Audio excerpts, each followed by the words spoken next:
Hi, Steve Cooper, Rank Success, and today is another short book review.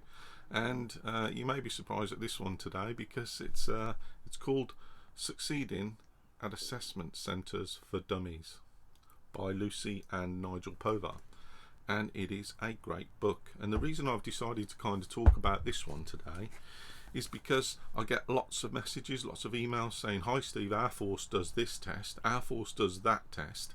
Do you have anything in relation to that?" And the short answer is no, I don't.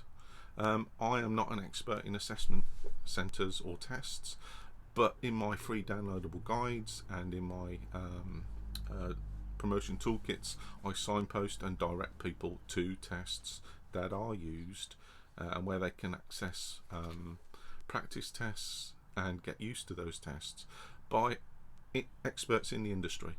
So that's why I don't do them.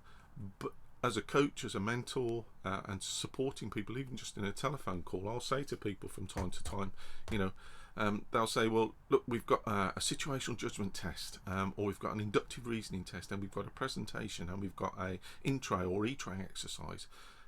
Help." And I say, "Okay, could you just tell me what you've actually done so far then?" And that's what you get. You get a bit of a pregnant pause, a bit of silence, because the reality is they're busy cops and they haven't had a chance, and they're ringing me to ask me what I know.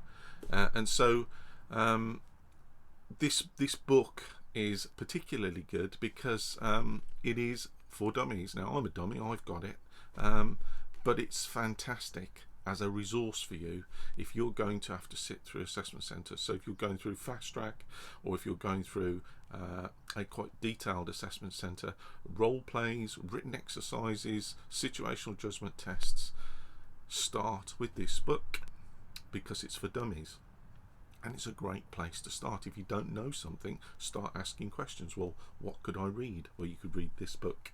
And the reason why I like it is because it's quite comprehensive in terms of just what it covers, just the vastness of what it covers, what assessment centres are and what they're not, providing a fair and equal opportunity to all candidates. So people that say tests are not fair, only those that practice them seem to succeed. Well, there's a bit of truth in that, and that's where this book can help.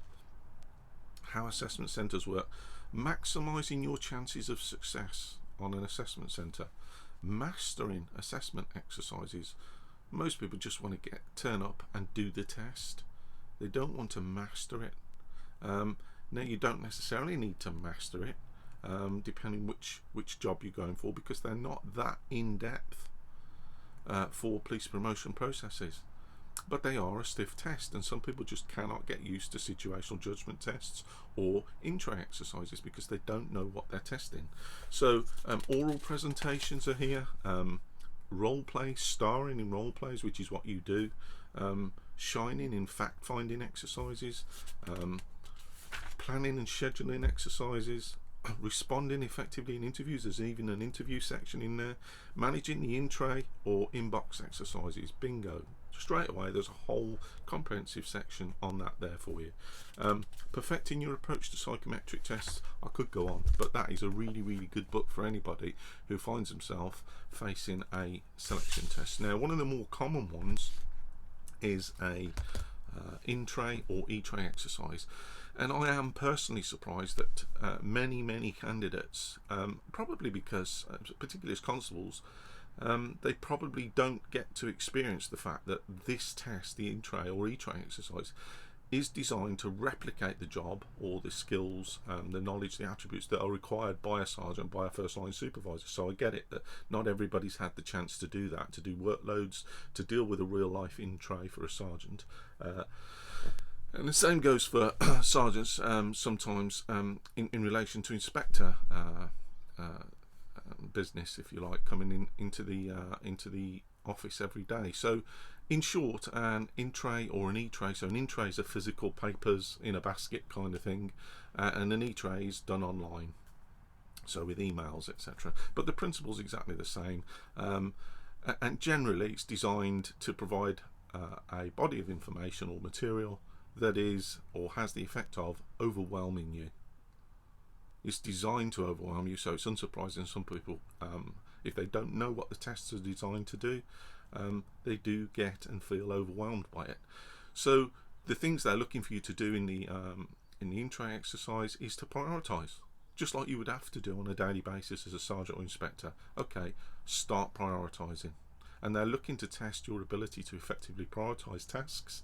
So you may get, you've got to go and see the superintendent in relation to a complaint that somebody's made, a local councillor, and he wants you to go into the office this morning at 10:45 a.m. Okay, that's one of your tasks.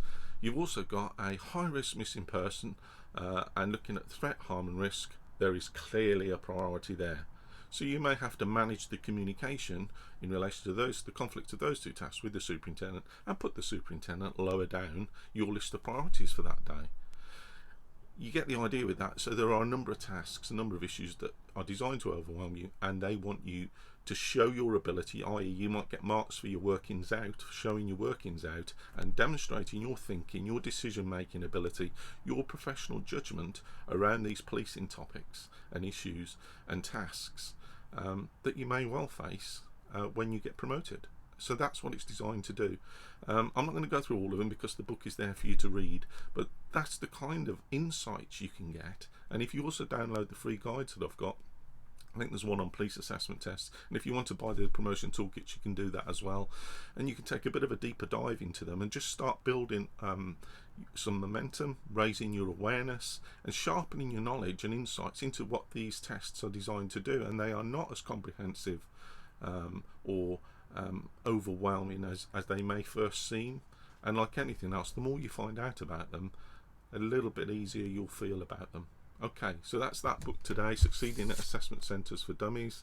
I was a dummy when I first started, feel okay if you are as well, but it's about where you start with your knowledge and where you can move forward to in terms of being ready and your match fit readiness for a police assessment centre, or to navigate some of the tests that you may face in a selection process for sergeant, inspector or chief inspector. Okay, thank you for listening to me. I'll be back with another book review shortly. Until then, goodbye.